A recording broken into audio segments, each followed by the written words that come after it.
薄いのアホ。プリズムパワーメイクアップオーカードレディ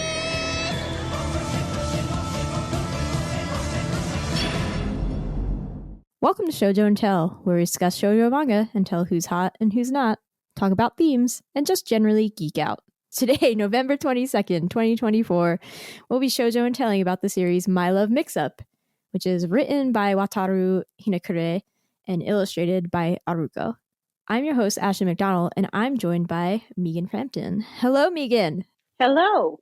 Oh my gosh, Megan. Okay, so background context is Megan and I used to work together, and then I discovered that Megan also likes anime and manga, and saw Megan tweet being like, I love My Love Mix-Up, and I was like, you must be on my podcast, but I'm going to let Megan explain more about herself. So Megan, who are you? Okay, so who am I is a good question. It's an existential question. Yeah, no, not so much. So over the past couple, I don't know, year and a half maybe, I've started watching a lot of boy love series. And I watched My Love Mix-Up, the Japanese version, because there's recently a Thai version. And I fell in love with it. It is one of the cutest, most charming series. And so, of course, I had to go to the source and read the manga. And I did. And it is just as charming as what I watched. And it's got a lot of the same echoes, but not all of them, which I'm sure we'll talk about. Oh, yes. I'm going to ask you to compare and contrast these for me, because I haven't watched it, to be clear. And then, so I've been watching a ton of BLs, and I also watch a lot of anime with my daughter. And I've recently started reading more manga, and I read a lot of danme too, which is a different genre, but adjacent, I guess. Yes. So yeah, I've kind of thrown myself headlong into all these new genres because that's the way I roll.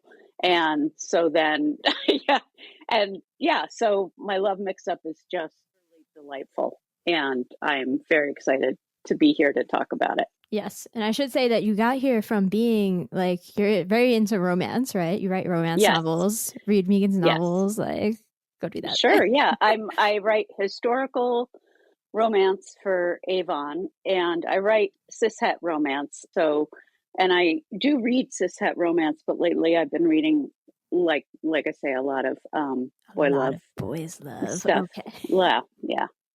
A friend of mine who parallel reads a lot of danme and not so much manga, says that one of the reasons that she thinks a lot of us like to read this kind of stuff is because it's romance without the misogyny, because there's just two men involved. But anyway, not sure about that, but an interesting thing to think about. So I always look for the romance, even in non-romance books. And then of course, when there's a romance, I'm like all over it. Yeah. I'm always just hunting for like good relationship dynamics in anything. Yes, exactly. Yeah. And I actually secretly think that every single book has a romance in it, has some sort of, because if you don't care about something, then what's the point of anything? I mean, it can be broadly defined as, so-and-so loves his ship or his whale or whatever. Right? I mean, it's caring about something. That's what I look for. The emotion. That makes sense. I think we can also come back to talking about the misogyny thing, because we do have a cishet romance that this also follows as the secondary plot. So we'll get into that. Yeah. All right. Yeah. Well, so this first section, I just want to make clear to everybody, as I always do, is going to be like a little spoiler free, some more discussion, banter, very high level about My Love Mix-Up. And then I will give a spoiler warning for all the people who haven't read it before, but we've convinced them of it, So give it like 10 to 15 more minutes. Okay. So Megan, would you like to tell the people what My Love Mix-Up is like? Just give a little plot synopsis of it without spoiling too much. Yeah, I won't spoil too much because it's like on the back of book one. There's a boy in, I guess it's high school, right? Yeah, it's high school. Japanese high school. And he has a crush on a girl, and he gets her eraser. And apparently there's some sort of thing where you write the name of your crush on your eraser, and he gets her eraser and he sees a name on it. Wait, am I mixing it all up? Am I mixing it up now? No. And he's shocked to see the name of another classmate, because he does have a crush on her. And then that classmate borrows the eraser, and he thinks, oh no. So hijinks ensue. And the third classmate wonders what the heck is going on, that this random boy has written his name on the eraser. And so the kind eraser boy has to lie and say, oh, well, I have a crush on you, because he doesn't want to reveal that his crush has written this other dude's name on the eraser, because he doesn't want to out her like that, which is because he's just so thoughtful and overthinks everything, which is kind of the whole deal. His whole jam is that he overthinks every single thing in his life. And so it's just a series of misunderstandings all the way through, and people overthinking or not thinking at all until everybody kind of sorts out their feelings and there's happy ever afters for everybody. And that just makes me happy. So was that spoilery? I think this is a very, to be clear, this is a very lighthearted series. Okay. Yes. Your heart will not get broken. It's just very fluffy. Yeah, very fluffy. Very, very. So joyful. but also had a lot of surprising character depth and development in it, I thought, as we went through the series, and like people having revelations and being true to themselves after not really being true to themselves, and realizing it and being honest about their emotions and actually communicating after having miscommunication. Like there weren't huge, big misunderstandings, which are very common in romance. Yeah. Where you're yelling at them, just talk already, goddammit. This is definitely a deconstruction of most romance and shoujo manga series would be half as long if they just talked. And they overtly bring that up multiple times. They're like, oh, this was anticlimactic because we just said what we meant and then cleared up a misunderstanding in 10 pages, Yeah. And I just found it so charming. And the series, the Japanese series, like I say, I haven't watched the Thai one, and I believe they made some changes to the plot in the Thai one. I haven't wanted to watch the Thai one because I don't want my memories of the Japanese one to be changed. Yeah. To be like 2 points of comparison is enough, right? Yeah. The Japanese one was just so fun, and the actors who played actually all 4 leads, or whatever, 2 and 2, were so perfect. Especially the one who played Eraser Boy. And I'm not very good at names, so I just called him. Yeah. It's Aoki. Aoki is the main guy. In the role. Yeah. Oh my God. He just, he looks like in the series, and in the, not as much even in the manga, but in the series, he looks like he totally rolled out of bed that morning, and his hair is crazy, and he looks exactly like you'd expect him to, and his expressions are just as dramatic as they are in the manga, which is pretty remarkable. Okay, yeah, we're gonna get more into that later because I have some major questions about that. Okay, all right, yeah. So so I guess I'm going to be probably also talking about the series as well as the manga, so I hope that's okay, because I had the two kind of in parallel. Like I started reading the manga because of the series and such. So yes. Yeah. Well, again, to be clear, I've only read the manga, but I definitely have questions because I know that Megan told me that the live action series follows the manga very closely, but I'm like, but pretty closely. Yeah. I have questions, but not precisely. Yeah. Okay. Yeah. So no, I agree. So this is my second read through of the manga because I had been buying the volumes as they came out in English, and I do have to say, to your earlier point, like you were like, they actually go through pretty solid character growth despite there not being a ton of over the top drama. Like I just did this series called Mars that was it's so melodramatic. Like there's, you know, all the trigger warnings for like rape and like all this stuff, stabbings, like they're in high school too. But you know, it's just a very different vibe. So this one is like nothing wild really happens. And so the first time I read it, you know, kind of in real time of it coming out in English, you know, I would forget things in between volumes and all this stuff. So I was like, oh, this is pretty cute, but like I kind of was annoyed at like Aoki and didn't feel like there was much progression. But then reading it in a quicker succession over the past, like, I don't know, 5 days or whatever to record this, I was like, you know what? Actually, this is a very cohesive story. And there is character progression here. And I actually really appreciate it. And it's just very funny and wholesome. And it's worth a read. It's a quick read because it's a lot of the art is by Aruko, who did My Love Story, which I think they're really just messing with me, having it be My Love Mix Up and My Love Story. I'm like, you're asking me to mix them up. Like you're really, you know, like, so. And they've both got exclamation points. They both have exclamation points. My Love Mix Up only has 1 and My Love Story has 2. It's really messing with me. It's like just me in particular. Anyway. That's not right. It's not right. It's not. But so My Love Story is actually really, really big. And it kind of has, if you liked My Love Story, you should definitely like My Love Mix Up. Like My Love Story is also pretty humorous. And the joke in that one is that the main lead is not a traditionally handsome guy, but the very cute girl from their school falls in love with him, even though, you know, he I mean, there's a joke about Hashimoto being gorilla like in this. So he's kind of like a big burly gorilla, like really big man. It's just a lot of kind of the same like soft humor about an unexpected romance. And these nice like watercolor covers and everything. So, you know, if you already read My Love Story, just read My Love Mix Up. What's going on?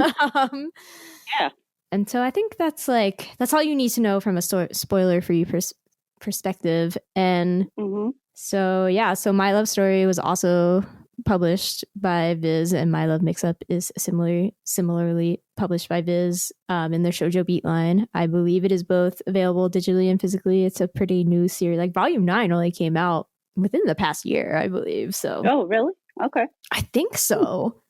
Or I'm very lost. Definitely within the past 2 years. Yeah, so it's a pretty recent series. I mean, even in the author's notes, they talk about like, I don't know, it ended in Japan in 2022. So it's a pandemic series, which again, probably a big catharsis in the pandemic because we weren't going to school or doing much of anything anyway. Oof, tough times. Okay. Yeah. Seems so far away, but also like, I know. Yeah. But like we all lived through that. We survived. Oof.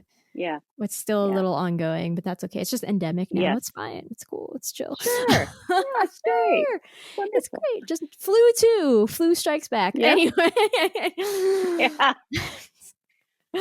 Okay, so now we're gonna get into some nitty-gritty scenes and spoil all the things that happen again in this very fluffy romance. What do you consider a spoiler? But there are 9 volumes, so we're gonna say things that probably happen in volume 9. So if you don't want to hear about that and you want to go read it first, pause and come back later. Go away now. Go away now, or don't. So now we'll spoil all the things, and I think that this is a very, very, very character-driven story. Like, probably also why I like it, because I'm not always big on plot, but I love character. Yeah.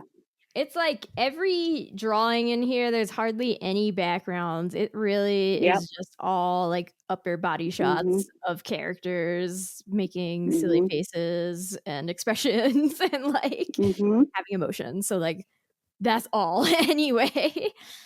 Actually, one more thing before we dive into the more details is I was thinking, I think this popped in my head in the middle of the night last night, which is, you know, the prompt for improv where they say yes and? Yes. Right? I feel like this whole series is a yes and thing.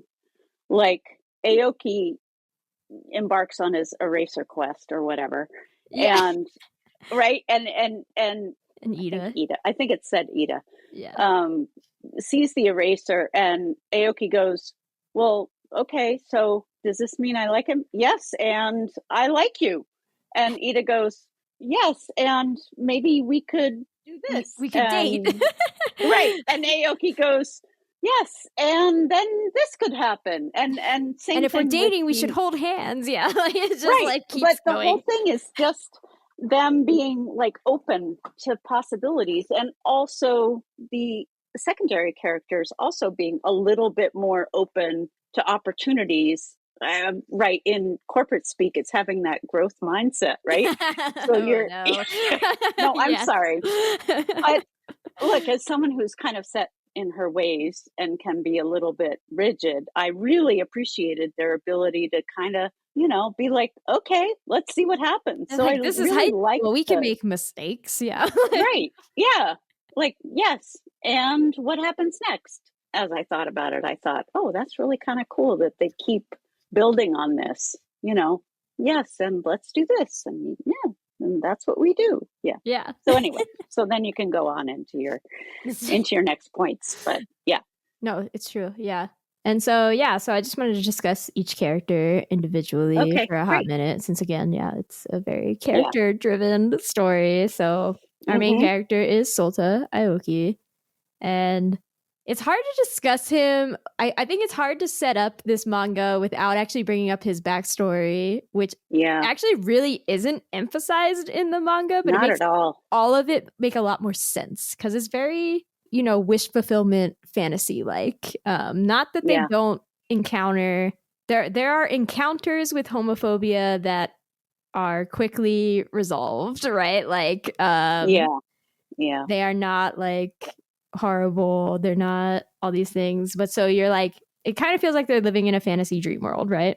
And part of it is because apparently Aoki actually, like, a lot of his friends went to a different high school than him, and his parents were surprised apparently that he was like, actually I want to go to this different high school very last minute in like the application process and everything. And so he's like, I wanted a new start. So he doesn't really like know anybody, where it seems like he has a relationship or like a friendship with one of the other main characters named Aida, who we'll get to. But otherwise, he doesn't really, he's not like established, and Japanese high school is only 3 years. So he's basically like, at the time of the story, they're basically the equivalent of juniors in American high school. And so the other part of his backstory is that like, he got made fun of when he was little because he was kind of pudgy and overweight, and he really liked sweets, and people were like, of course he does. And his sister like owns, a bakery shop or like a confectionery or something. And so like, he's just like, I just want a totally fresh start. And so you're kind of put into the situation where he had this crush on Hashimoto, who's the one main female character in this. And suddenly, because he's trying to cover for Hashimoto, in her eraser says Ida with a heart, and he's like, "Oh no, I can't tell Ida that she has a crush on him. That's wrong," which it is, like you can't just be like, "Oh yeah, this girl totally has a crush on you." Like, no, that's for her to tell. And so, like, we have no background context other than, he liked Hashimoto, and then suddenly he's like, well, I guess I could like Ida, and Ida's giving me the doki dokis and heart flutters and blushies and all this stuff. Yeah. And you're just kind of like, okay, is that part of the fresh start? I guess so. It could. He's free to explore his sexuality and most everything without any baggage or consequences there. Yeah. I actually, in thinking about it, having you say that, like, right, the fact that he was overweight is only revealed like what, book 8 or it might have been earlier than that, but it was definitely like midway through the series. Yeah. Okay. Well, it's when they're trying to decide what to do for the future. And so that's like, yes. Yeah, that's after they've been in high school for a little bit and are an established couple. Like, oh, what are you going to do? I don't know. Well, I thought I might get into food. I like food. And then flashback to when he's a little pudgy dude. Yeah, I appreciate that they didn't do that because it would have weighed the story down. Yeah, great pun. Yeah, sorry. But it made it, like, it did give it a little bit of underpinning of resonance there, but it didn't make it unduly like, oh, foreshadowing. Here's his difficult backstory. No, it was just kind of like, oh, here's something that will add some kind of meaning to what he's decided to do. And so it's not just a random Aoki decision that he makes because he's impulsive and spontaneous, which his friends say he is, which he is. I mean, he is. But that decision isn't necessarily. Yes. So personality-wise, he's definitely like a bit impulsive, but also like pretty sensitive and tries hard, and it's like a bit ditzy. Yeah. I think that's like the impulsiveness comes from him being a bit of a ditz, I think. Yeah, absolutely. Yeah. And he's like, wait, you guys have all thought about this? I've never thought about this. Yeah, he's like, what? Why didn't you tell me to think about it? You know, and they're like, don't give in to peer pressure, Aoki. Don't give in to peer pressure. You don't have to do something just because everybody else does it. Yeah. So I gotta say, I really didn't like appreciate him when I was reading it, you know, one volume every 4 months or whatever. I did think that he was kind of annoying. Well, he is annoying. He is annoying. He can be annoying, yes. I feel like, but the second time I read it, I understood more like Ida's perspective in the beginning. Like, he's like, Aoki, why are you being mean to yourself? Like, you're actually being very nice and kind and sensitive right now. And Aoki's like, what? Like, what are you saying to me? I do not understand. Yeah. But he's very true to himself, and he's very, that's what is on his mind, unless he's overthinking it, in which case he hides it all. But he's like completely polar opposite at any one time from himself. But I think that Ida appreciates the fact that Aoki can be so honest and open. Like, you just said that, didn't you? Well, yeah, that's what I'm feeling. Yeah. And freaks out, which, you know, can be annoying after a while. And Ida at one point says, you're the only one who can really annoy me. I guess that's kind of what love is, or something along those lines, which I thought was also very true. Yeah, they have a lot of, you know, to bring up gender again, they do have a story where Ida's like, you know, Aoki's mad at Ida because Ida's like teasing him and trying to get like a rise out of him, right? And then Aoki's like, why are you teasing me? I don't like it, and like kind of storms out, and Ida's like, why am I teasing him? And then like his childhood friend who's they're both on the volleyball team, and so he's like, bro, they see these two little kids, and Ida has a dog named Mamataro. And so Ida's like walking his dog, and these two little kids approach, and they're like, oh my gosh, can we pet your dog and play with your dog? And he's like, yeah, sure. But the little boy gets jealous that the girl isn't like paying attention to him. So the boy throws the ball first, and the girl's like, why did you do that? I wanted to do it first. And they're like squabbling. And then Ida's friend, Shun Toyota, is like, yeah, see, boys tease the ones that they like. Right? Yeah. Ida? Like, that's how it goes. And Ida's like, oh my god, that's what I was doing. That's what I'm doing. I just think he's cute when I do silly stuff to him. Well, he gets so cutely flustered. Aoki's always getting flustered. Maybe I hate Aoki because I'm like, I actually relate to you in like a painful way, and I don't like that. Yeah, same. Yeah. Oh my god. Yeah. Oh. Yeah. my first date with my husband, we went to a Sbarro at Penn Station because he was going to Rutgers and I was living in Brooklyn, so that's where we met. And I spilled like a Diet Coke all over the place because I was like clumsy and nervous. And he thought it was really cute. And I'm sure I turned the color of a tomato. And it was just one of those like, ugh. And I still cringe when I think about it. 30 some odd years later. I was like, so, Aoki does too. Yeah. Yes. So anyway. Yes. But okay. So Ida, I think definitely, again, the first time around was harder. I was like, this man does not change. Like, I didn't see his character progression as good. But this time I feel like I did get it more. Okay. So Ida is much more of a like quiet, serious guy to Aoki's like flustered, running around, making funny faces kind of thing going on. And everybody finds him kind of hard to understand at first. So, but he's also he also does things because people ask him to, right? Which is interesting, right? Which isn't what you would think that someone like him would. You would think he would be kind of like, nah, I don't want to do that. Yeah, you know, I'm just kind of distant and standoffish. But no, he'll do things. Yeah. They say you took the dog in because you know. Well, yeah, and because the box said, "Take me." Yeah, yeah, and he's like, "Okay, you know, you dated Aoki because he had a crush on you." Yeah, yeah, okay. Yeah, so it just feels like the narrative is kind of like pulling him along for a while because his attitude is just like the volleyball team was sad and thought they were gonna lose all their funding if they didn't get more members, so I like joined the volleyball team. You know, like he's not actually good at volleyball, which is great. I love that. They're like, wow, we won like one game, you know.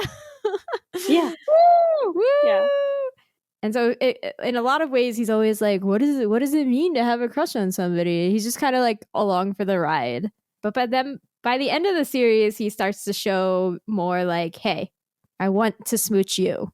You know, like he starts to have like emotions. He's like, Aoki, I don't just not have emotions. You know, it makes me sad that we won't live together and like da-da-da-da. Yeah. You know, like all this stuff. I know. It's so cute. But and yeah, he starts to realize that he does feel things and he does want things and he's not just kind of doing things because someone said he should, and that he really, really likes Aoki and he likes being with him, which is just cute as heck. Yes. Definitely reading it the second time around. Again, because I would forget things between volumes in the 4 months or whatever. Like, I thought that their final encounter, or, you know, not final encounter, but like when they go to, and then an incident happened when they have the sexy times, when they bone down and it's just a dog's face. Haha, bone down and it's a dog. Yeah. Anyway. It's like funny faces of Momotaro. Fade to black, Momotaro's face. I thought that came out of nowhere when I was reading it like volume by volume, but then, you know, reading it all the way through in rapid succession, I was like, oh, they've been seeding this since volume like 5, where he's like, I'm gonna take the lead next time, Aoki. Watch out. And Aoki's like, Aoki's like, oh my god. And I feel like Ida was trying to do a good job of building up to it more slowly. Like, he's like, we should make out now. And Aoki's like, no, just one kiss. What are you doing? Yeah. What do you mean? You took my first, second, and third kiss. Oh, my God. Oh, my God. I can never get married now. You know? Yeah. Like, oh, my God. Aoki, chill out. Yeah. And Ida's like, but I want to smooch you. Yeah. Yeah. That actually, I mean, I'm sure you know probably even more than I do, but that follows so much in all the yaoi I've read, where there's like one very aggressive person and one person who's like, yikes! Yikes! Slow down. I'm a pure innocent child, you know, yeah. What's happening? Ah! What is that? Ah! Ah! You know? Which, you know, is hilarious. So, Yes. And again, it doesn't fall all the way into that, right? Because even when it fades to black and does its silly stuff, like, no, they did it, you know? Like, yeah. There's an after story about how they couldn't live together, but they lived next to each other, and then their friends accidentally show up a week earlier, and they're like, wait, and like Ida answers the door, and they're like, wait, isn't this Aoki's place? Like the morning. Yeah. Oh, okay. Yeah. And they're like, and Aoki's like, no, we watched a horror movie and I was just scared, right, Ida? And Ida's like, yeah. yeah, totally. Yeah. And so it's just cute. And so like I saw more, the progression in Ida this time, and I was like, okay, I appreciate this. Really, really cementing my own belief, which I always believe that you should read things at least twice. I just usually don't have time for that. Oh my gosh, I never have time for that. I know. There's just too many books in the world. So many books, right? I know. Yeah, like what? No. But I happened to get this one while it was coming out and then be able to read it again. So this is good. I have a different experience. Yeah. But so this whole love mix up happened because of the one female character. I shouldn't say that. I'm not blaming her. She's fine. She's cute. No. She's so cute. She's the best. She's the best. Okay, so Mio Hashimoto is her name. And why is she the best, Megan? She's just the best supportive friend. She's like, she and Aoki are like friend goals because they're so supportive of each other.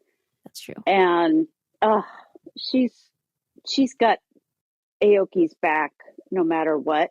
And I just think she's great. She's just wonderful. The fact that I don't know. I mean, she's just perfect. She's just She's always down on herself. Yes, but I also identify with that maybe, and I also didn't see it necessarily. I just think it's great to have friends like that because someone as chaotic as Aoki needs someone who's going to be like, "You're good, you're fine, come on back," and reel him back in, but also be there when someone's like, "He's a little crazy. Like, don't you talk about my friend like that." I will slap you into next week if you do. Yes, exactly. Yeah, exactly. Yeah. So I thought she was really, really cool. Yeah, she is pretty cool. So Hashimoto is generally very cute and just seen by most people as like the perfect angel.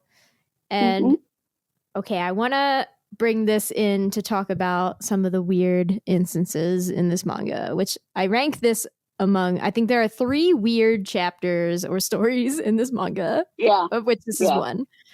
Okay, so throughout the story, we are shown that, Hashimoto is very cute and girly. She likes baking and all this traditionally feminine stuff. Then at one point, she does slap her eventual romantic partner, Aida, in the face because he's being a little jerk at this time. So that's fine. And he there's a lot of jokes about him being like in awe of her because she's so strong. And like there's a different instance where an upperclassman comes to like beat up Aida because he had dated a girl very briefly, and she's like, "Why are you?" It was so not long, but this guy was like her former boyfriend, and she's like, "We were broken up at the time. Why are you trying to beat up this guy?" and all this stuff. But so he's gonna throw a punch. And Hashimoto steps in and like throws a can at this guy's head and is like, "Hey," but he doesn't realize that it was a girl because he's like turned around from her, so she hits him in the back of the head with the can, and then he turns around, is about to punch her, and then is like, "Oh crap, it's a girl," and like Aida gets hit instead and everything. But like generally, Hashimoto is just seen as a really good fighter and like very strong, and Aida has a jokey. Again, he means it lovingly, but he's so dumb. We'll get to him. Yes. He's like, "Sumo Hashi is your nickname." Yeah. She wants to be girly and everything. But so all of that is set up. And then when Hashimoto and Aida are finally dating, they decide to go to a summer festival and it starts raining. So it's like a torrential rain, like typhoon kind of thing. And they can't go to the festival, but they're like trapped and the bus hasn't come. And so she's like, "Oh no, my dad is coming to pick us up." So he's like meeting her parents. And it turns out that her parents are both like former pro wrestlers. Yeah. And it was just a very strange, silly chapter, but like in a different very way. Odd, but yeah. It did kind of come out of left field. I'm like, wait, what? Like, who's this menacing dude? And why is he being so menacing? Why is he like this? Why are you assuming that only the mother cooks? Like, oh, I guess. Yeah. It was kind of weird, but also sort of fun in that it didn't really go anywhere. It kind of did explain why she's strong, I guess. Yeah, they just made up some weird backstory for why, like, her slaps will send you into next week. Yeah. They did not have that in the series. Oh, yeah, they felt that's fine. That's a good thing. You didn't need that chapter. We didn't need that. No, we didn't need that. So. No. But it was kind of fun. I mean, no, it's funny, but it's like, it feels out of place. Yeah. And the other 2 chapters that I thought were weird were the skiing.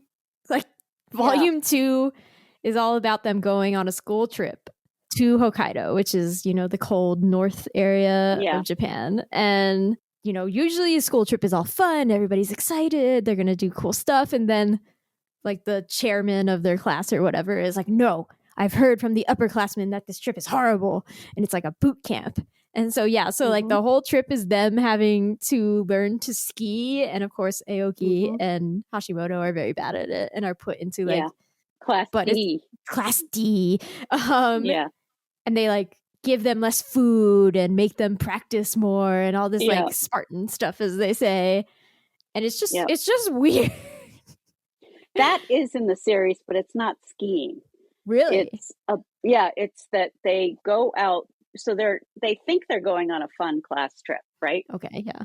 And then they get out there, and then this, like, martinet dude strides out of the forest and says, okay, I'm going to teach you some survival tricks.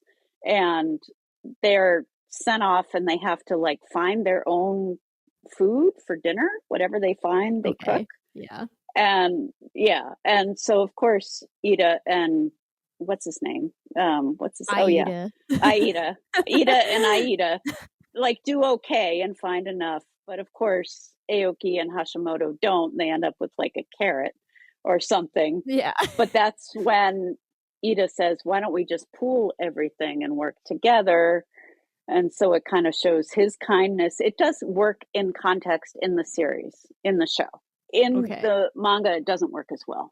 So I actually think they made a better change in the series. It was really weird. In the series, it was weird. Yeah, in the manga, it's really weird. And, like, I think it's kind of unfortunate that it's, like, the start of volume 2, it's pretty early on. So it's like, what are we doing here? Like, a weird satire of school trip stuff. Because then at the end of the chapter, they make a joke of being like, okay, they realize that this kind of school trip they go on is a mistake. And so the rest of the classes get to go to Okinawa, In the show, at the end, they say, wow, we've really learned our lesson. We're not going to do those kind of survival things anymore. The teamwork thing is really what is best.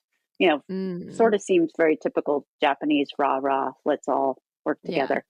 And so it had the same kind of ending, but with a different journey to get there. Yeah.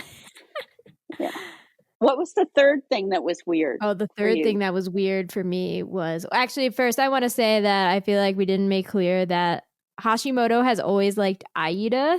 Yes. And that's kind of the joke, is that Ida and Aida have almost the same name. So she had used partially the eraser.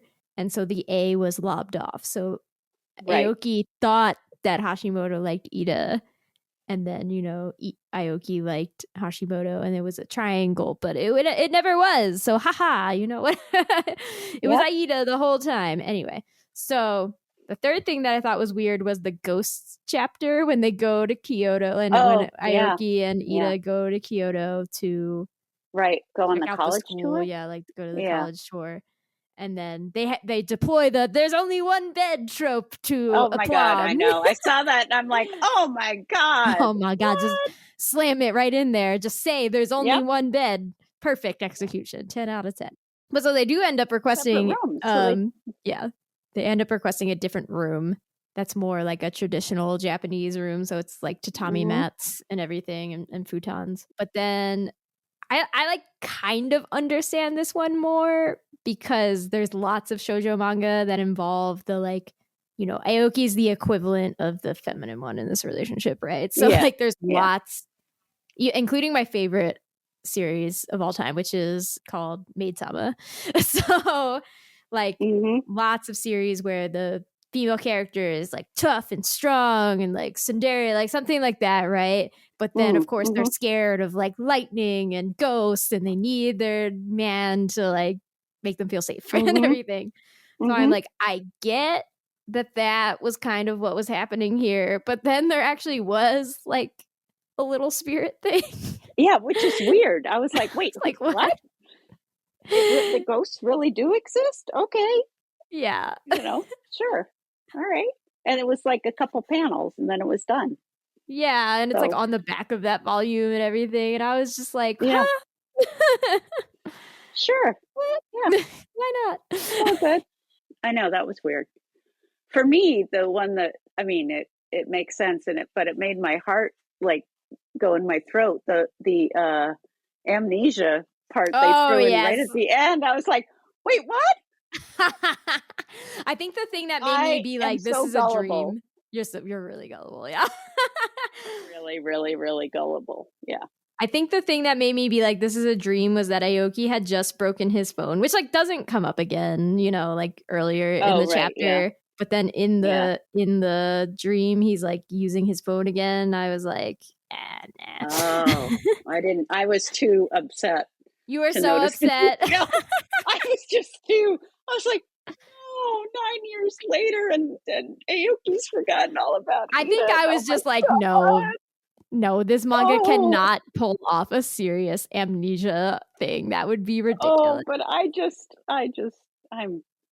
I am gullible. I did fall for the, I fell for that whole gullible thing. Like, what's the definition? You know what? Anyway. Megan, I actually get you, because I am also super gullible reading books, even though I read like formulaic stuff, right? Like, but I always fall for it. Oh, totally. I'm like, oh my God. Oh, yes, absolutely. Well, it's the joy of it, right? Like how they're going to do it and how you're going to fall for it again. I fell for it. I was like, oh my God. Oh, thank God. When it wasn't true. So, yes. I feel like I was like, this can't be real, but like a little part of me was like, well, it could be. Like I was like, pretty sure it wasn't going to be real. But I left a little bit of like, I had a little bit of doubt, But I was just like, no, it's too silly for them to like actually seriously pull off an amnesia plot. Like amnesia is like the most corny, thing. So corny. So corny. It's really corny. Yeah. Okay. So our final remaining main character, who we've mentioned a couple times, is Hayato Aida, who is I would say he's the most typical boy in this thing. So he's definitely playing a more like typical like doofus boy, but just more in a boys will be boys. He really has a heart of gold kind of way. He really does usually just say whatever pops up into his mind at the time, like is not tactful, which I understand. I am also like this. I don't even mean to be like that, right? I'll just say something really cutting and people will be like, wow.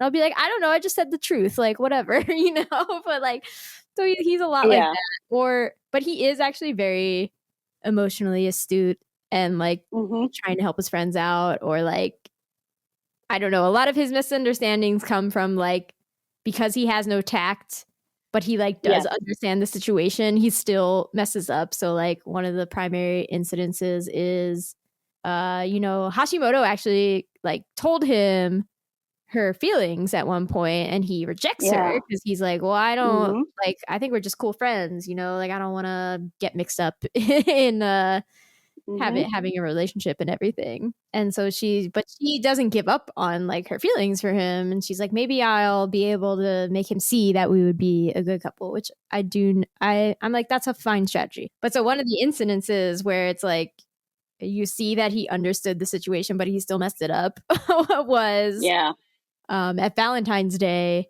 He obviously knows that Hashimoto is gonna like try to make him or give him some type of Valentine's Day chocolate.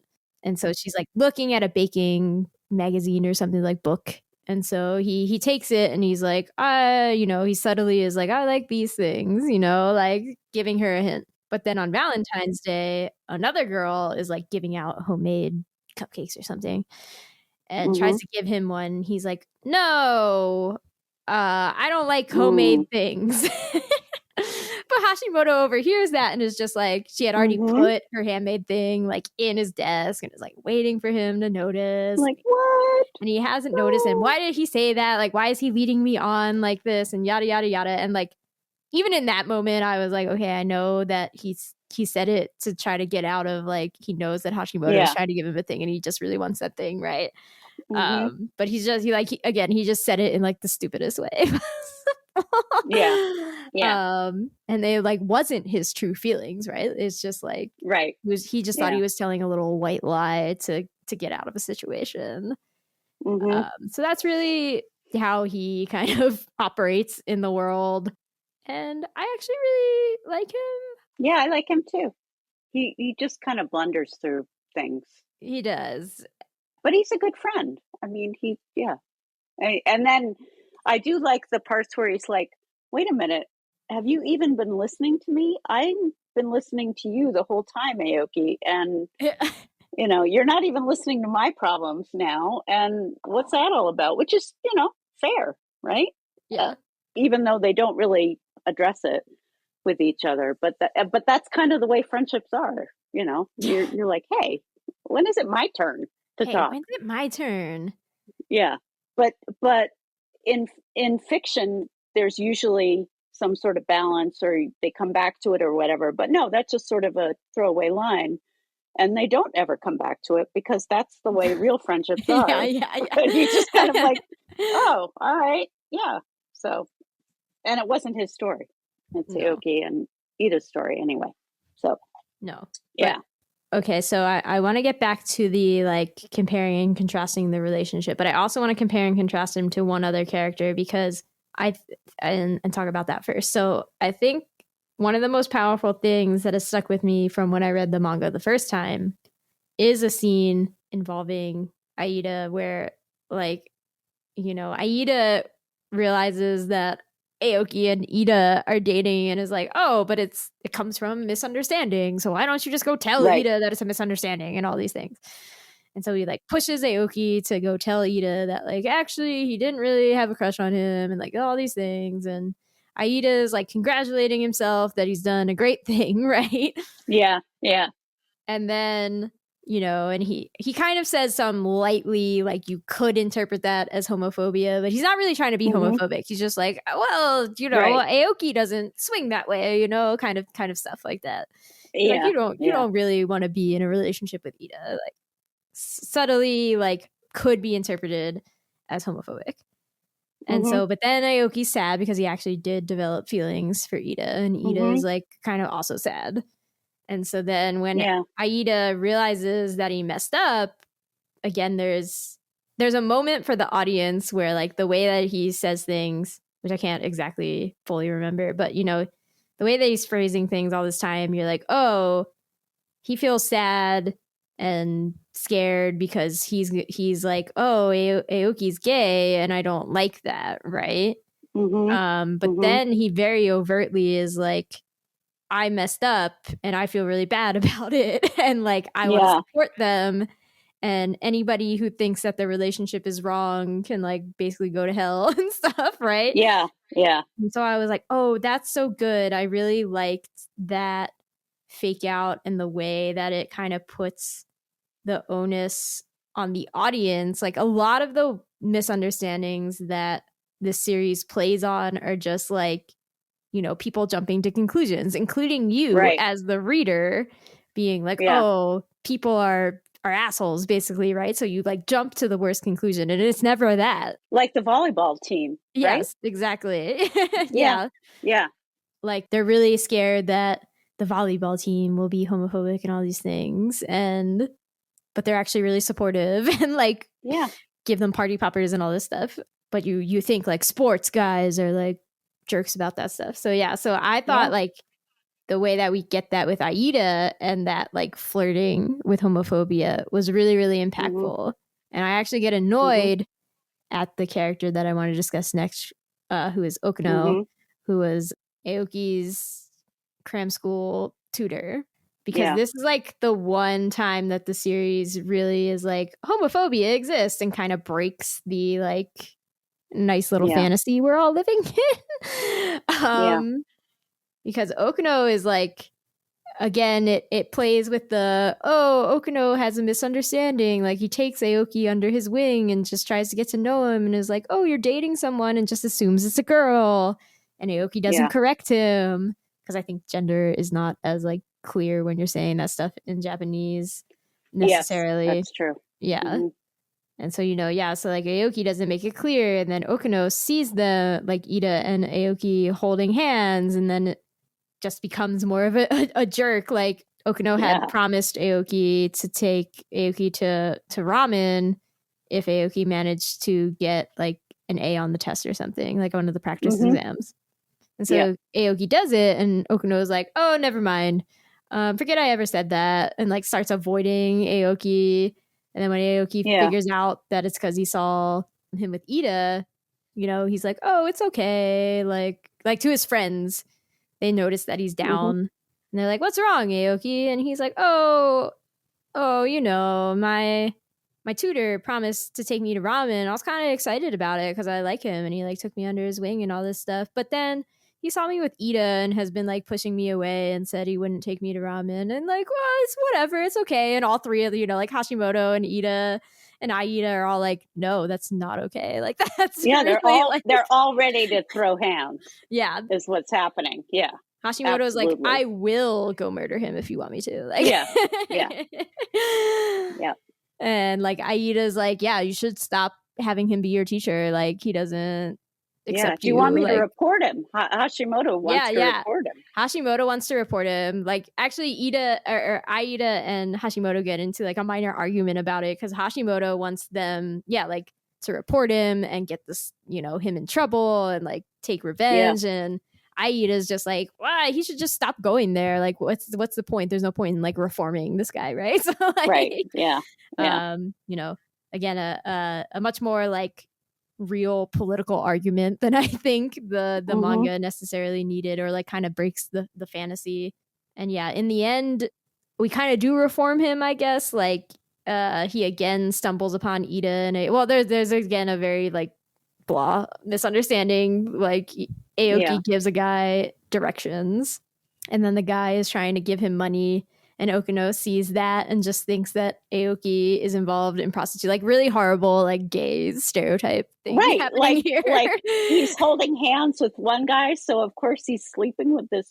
He's just like selling his body. Like, what? Okay. Yeah, and Okuno, is like scared of Aoki because he's like, well, I don't want you to like do things with me. And, Aoki's like, just because I like guys doesn't mean I like everyone. Like, I like Ida. But I like you. Like, why would I like you jerk? Exactly. Yeah. But he does end up going to ramen with both Ida and Aoki, and like gets drunk, and then like, doesn't really apologize to them either. He's more like, I'm a good guy. Like, please don't look down on me. Like, I'm sorry. But like kind of more emphasizing the need for them to forgive him than for him to be sorry. Right. Yeah. I agree. I didn't love that part of it, but I also appreciated that they did actually acknowledge that things weren't as rosy as like all the people being, it's great, you guys are dating, woo! At least we get to see some sort of like, oh yeah, we're still in Japan, okay, good. Homophobia still does exist, so it's a bit annoying, but like, fine. Otherwise, we just have a series of minor characters. Toyota, we already kind of talked about. He's really just the Ida whisperer. But he's a nice boy. We also have this girl named Kokoro who shows up for like a silly group date chapter, but she keeps coming back in like low-key forms. She really liked Ida, but it was only because Ida looked like a strict teacher that she has a crush on. Just a little weird, but okay. She's I didn't pay too much attention to her. She's really playing on some like stereotypes of very particular types of girls in Japan and like fashionable people and stuff. So I'm like, okay, she keeps coming back for some reason. My favorite side character was Saionji, who is a classmate of theirs, but she's only there for a couple chapters, and it's when Aoki decides to get a part-time job. If only things were this easy in real life, getting a part-time job and then just quitting it 2 months later. Sure. So he gets a part-time job because he's like, oh, Ida's birthday is coming up. I want to buy him a present. And so Saionji is the like floor lead for his shift at a conveyor belt sushi restaurant he's working at. And she is the most stereotypical tsundere. And I'm like, I love any and all tsunderes. This girl has taken my heart. Me too. You've got me. Yep. And so she's like very, very strict and exacting with fellow employees, which they don't like a lot of them don't like. But Aoki actually was like, yeah, she's just trying to make me better, and like appreciated it, right? And so she's like, I'm actually sad that you're leaving. Yeah. Like all that training gone to waste. Yeah, like your Genki attitude all gone to waste, you know? Yeah, I liked her a lot too. She was not in the series, in the show. Oh, sad. I know. I'm sorry. But yeah.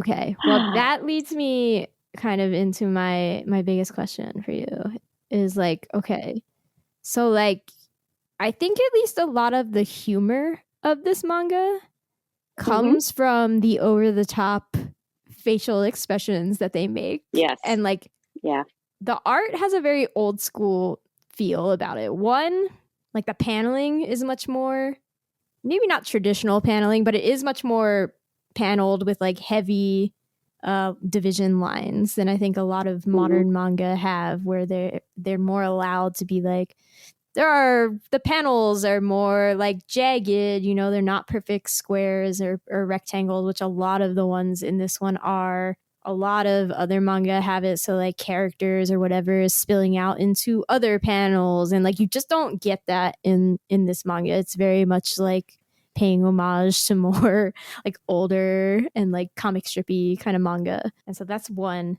But the other is that, the way that Aruko draws, you know, the funny facial expressions or like convey the metaphor, is that it's like she'll just draw the thing that's the metaphor as if it's real within it, right? Like there's one point where, I don't know, Aoki's like, I'm gonna take control of the situation. It shows him like putting a car into drive and then like immediately it goes wrong. So he like puts on the brakes and then like spins out of control and crashes into something, right? Like there's a lot of that.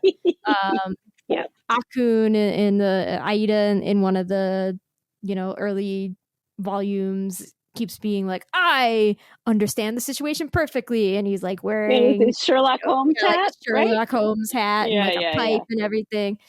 And so, and Aoki's always making like these outlandish like expressions to convey his like crying and all this stuff. And so in a lot of ways, it feels almost like Looney Tune-esque in the way that it conveys some of these things. And so I'm just like, how, and you know, again, I know that you were like, it's pretty, like the live action follows the manga pretty faithfully, but I'm like, how does it convey this humor? Is it as humorous? You know, like how does this work in the live action? So in the live action, the guy who plays Aoki is that expressive. Really? There's one part, it's amazing. There's one part I howled. There's one part where he literally like is embarrassed about something, literally gets into a garbage bag and pulls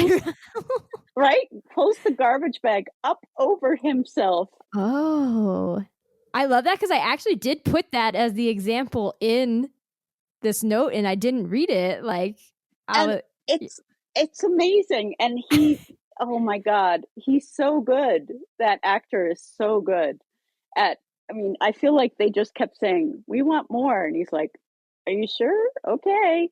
And he just went for it. And every single thing, he's so over the top. There's parts when he goes to Ida's house, some of the first times when they're studying together, and he like goes and wraps himself up in curtains to hide.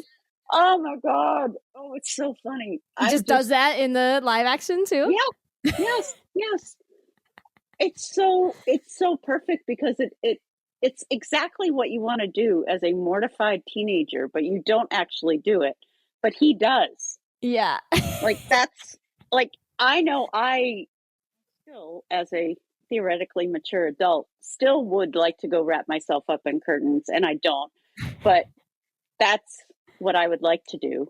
And he does it. And you see it on screen, and then you watch Ida, the guy who plays Ida, just kind of looks at him like, I can see you. Like, that's kind of what's happening. The curtains can't save you, Aoki. Yeah, no, yeah. Oh, it's so good. That's what, it's just so charming that way, because he just reacts, and everything is meaningful to him, and every moment is like life or death, but not in a, some people can be really overly dramatic, and you're like, okay, stop. And Aoki is, but he's also he's kind of doing it in and around himself. He's not making it everybody else's problem. Yeah. It's Ida's problem and his problem, but it's not always everybody else's problem. Like, you have super dramatic people that make it all everybody else's problem, but it's not. So that's what I think, that's kind of what the difference is, where he's not annoying about it. But the actor, I love that. The trash bag thing just takes me out every time. Yeah.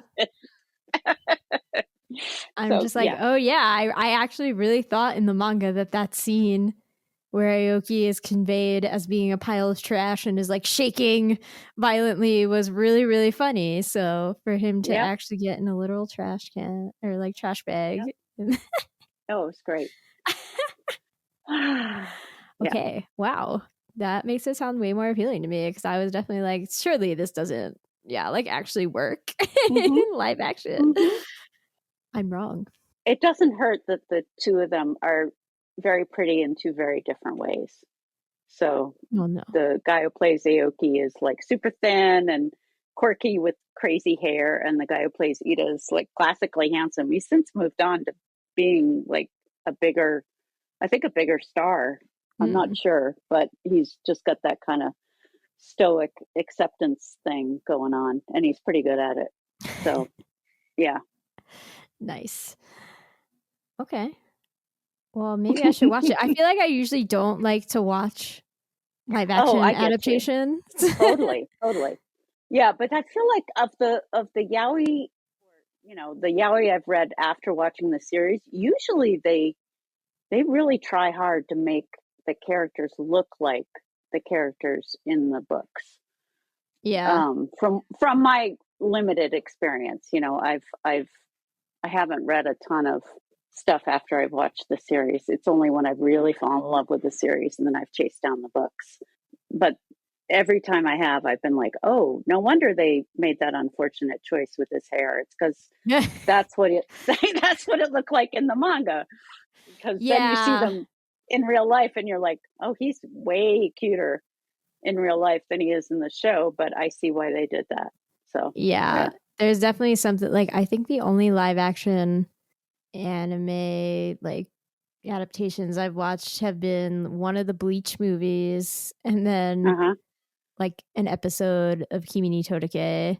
And so those are very different vibes. One of them is, like a action I don't know either one of those. So, okay. Yeah. Bleach is, I mean, I know Bleach. Yeah. But I haven't read anything of it. I just know what it is. Right. But it's like a shonen fantasy kind of thing, right? So it's like over the top. So I'm like, I really don't like that in live action, because I just feel like in manga you can do so many, or like manga and anime, you can do so many cooler things with that, and it looks weird with real people. Like, I just don't like that.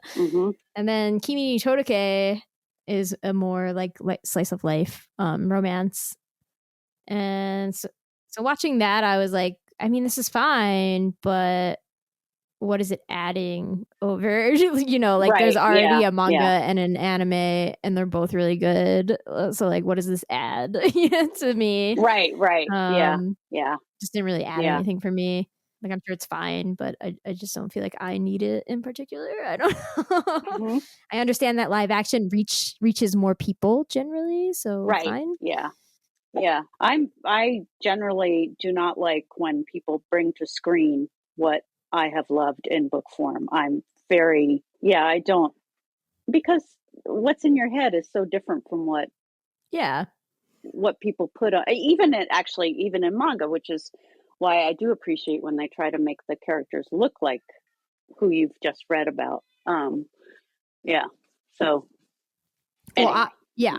I've always gone on, I've said this on this podcast before, but like part of the reason I like reading shoujo manga rather than watching shoujo anime even is that I'm like, in the manga, a lot of what you get, like we even said it about this manga, you know, a lot of it is just different people's faces making different faces. Like it's all in their like body language and the expressions they're making and like all this different stuff, right? There's not a lot of action necessarily happening. So it's just reading text and like lingering on their faces.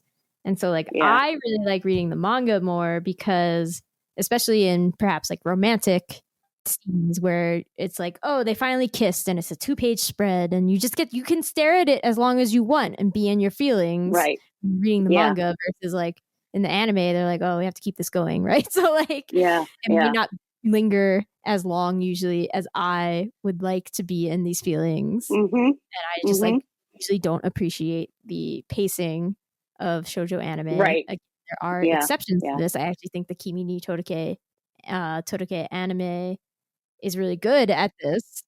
It's called From Me to You in English, but yeah, Kimi ni Todoke is like Netflix actually so they did an anime for it, and it's like a 30 volume manga, and the anime initially only did through volume like 10. So then Netflix recently made a new season that still doesn't get through all the way through the manga, but it gets a bit further, right? Like a new ending point where they're like, we made a new relationship conflict. Like we got through another relationship conflict with the main couple, and we established 2 other couples, basically. But I just think that the pacing in that anime is actually really good for a shoujo anime. So probably contributes to my like, I don't need this live action adaptation. I just put it on my wish list. So there you go. Yes.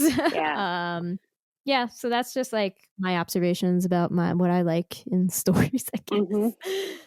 I love it when in animes when they go from, and they probably do this in manga too, but in animes, like I was thinking about the anime Love is War that Reese and I watched. Did you ever watch that? I didn't watch it, but I know okay. It. But they have that where the characters are thinking about each other, and then they split off, and they have a totally different art style with the one character like face exploding or something like that as they react in their heads, and you're like, what?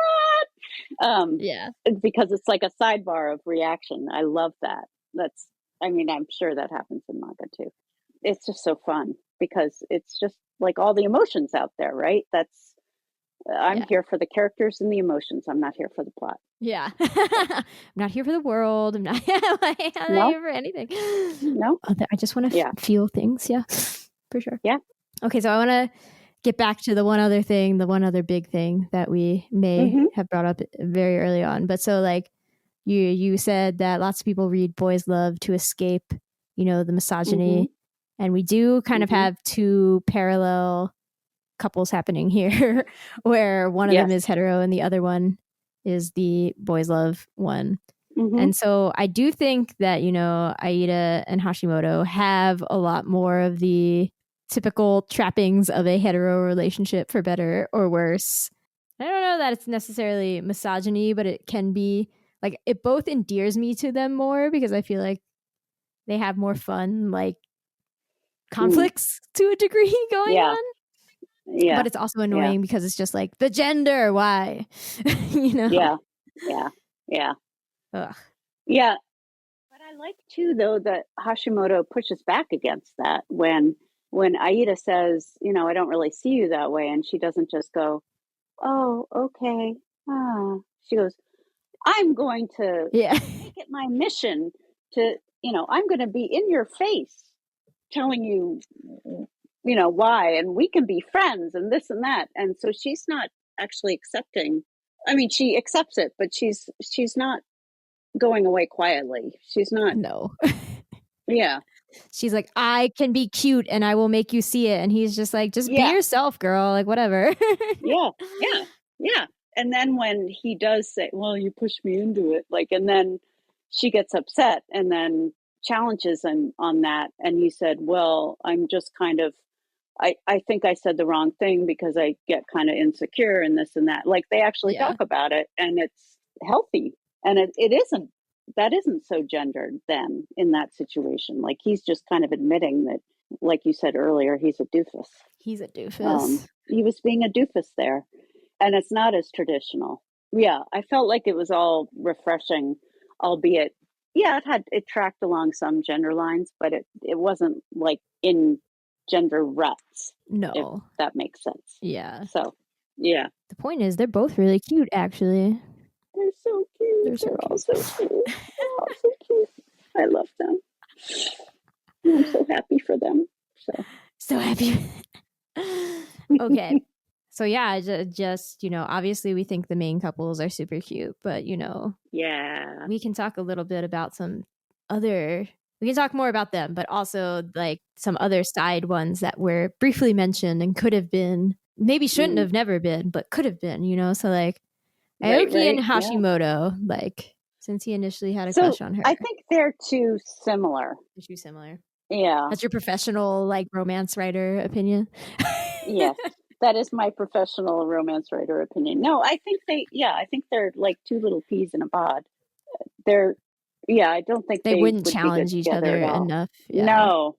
Yeah. No, you go first. No, you go first. No, you go first. So, yeah. No, I don't think. Kokoro and Strict Teacher, well, I like forbidden love. Oh, so. Yeah? Oh my God, yes. If it's so I have two friends, and the three of us watch a lot of BLs, either together or separately, and we talk about all of them.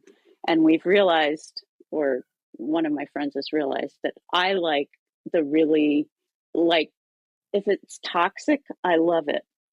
So I either like the super cute ones, like this one. Yeah. And the Japanese BLs are the best at either the super cute ones or the most toxic ones ever. Okay, yeah. And so Kokoro and the Strict Teacher, I would be all over that. You're like, yes, you love that gap, no way. Yeah, I would, yes. Okay. As long as he's not married, because I don't like that. Yeah, as long as he's not married and he's not too old, right? Like, right. Yeah. He didn't seem that old. He seemed like I don't want a Cormac McCarthy sitch, but yeah. Yeah, sorry. I'll going back to the homophobic dude also. Yeah. I thought his conversation, even at the beginning of his conversation with Aoki, was inappropriate. Like, how far have you gone with her? Yes. I'm sorry, what? I know. I was definitely. I'm glad you also felt that. Okay. I was like, I just would not. That's inappropriate. You're tutoring this kid.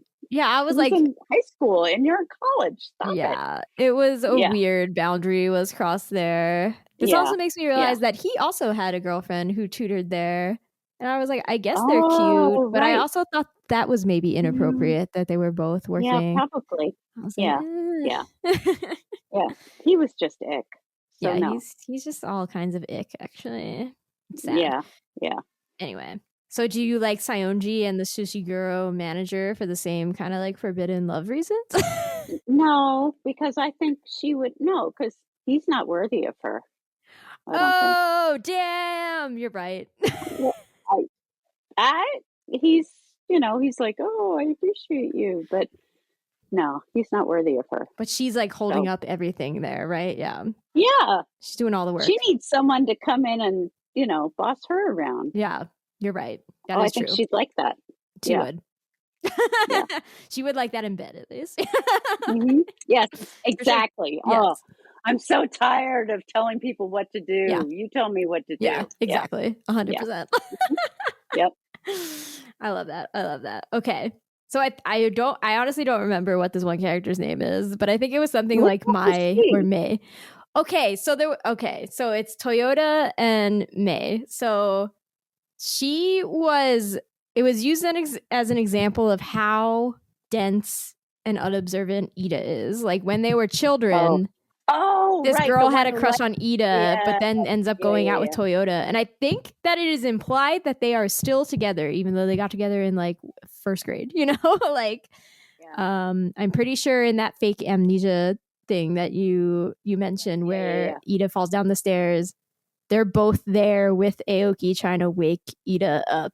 So I'm pretty sure. So like they're cute, but I'm also like question mark. Yeah, Toyota.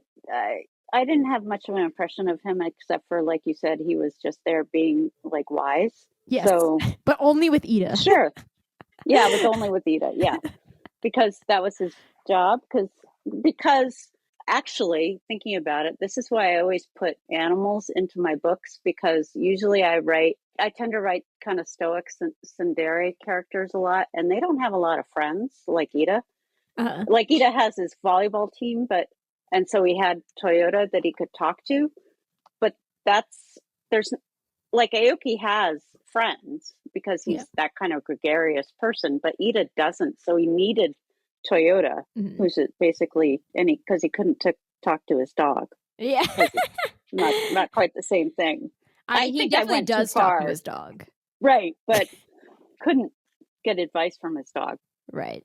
Mamataro can't talk back. Yeah. No.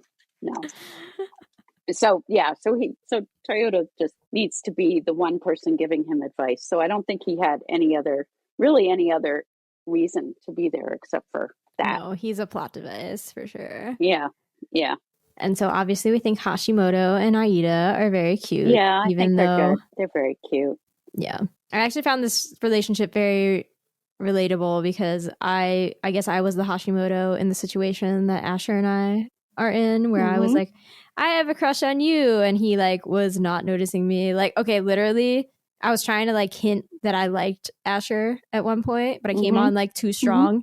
And so Asher gave me a like, it's not you, it's me speech before we were even dating at all. Oh my god. Like he wasn't breaking up with me. He was just like, no, we wouldn't work because I am not emotionally like available enough for you, and like all these reasons. And I was like, oh my god. Okay. And so, you know, like Asher was the Aida in this situation.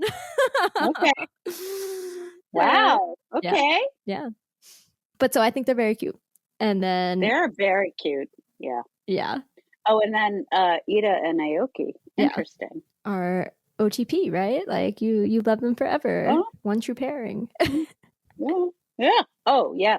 Absolutely. Yeah, I think they'd be together forever. They're gonna be together forever. I mean, that is definitely what I mean, yeah. I'm thinking about that amnesia chapter again. No, I think it was a funny play on like how shoujo manga normally ends, where they're like, we have to show them getting married and go 9 years later and they have a kid, and like yeah. They didn't do that corny stuff here. They were just like, they boned down in college, and I'm like, okay. Yeah. Yeah. As they should. I'm happy about that. That's how college should be. Yes. Okay, well, I think we did it. I think we talked about my love mix-up. Do you have any final thoughts you would like to share, or just it was so cute? It made me forget about things for a while, and given things, that's a good thing. Given things. Yeah. Exactly. That.